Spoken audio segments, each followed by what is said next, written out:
নদীতে এক জেলে এমন একটা ইলিশ ধরছিল যেটা চোখ জল ছিল আগুনের মতো।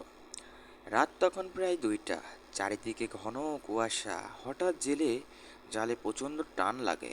জাল তুলতেই দেখা গেল বিশাল একটা রূপালী ইলিশ, কিন্তু মাছটার মুখ থেকে বের হচ্ছিল কালো ধোঁয়া।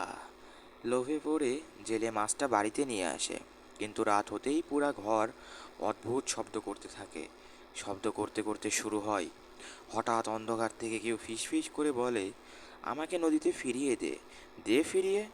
ভয়ে সবাই দরজা খুলে বাইরে বের হয়।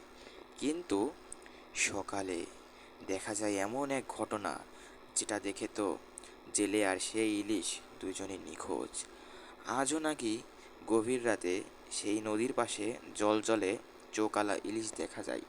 লোকে বলে, যারা এই ইলিশের খপ্পরে পড়ে তারা নাকি কখনো বেঁচে ফিরতে পারে না।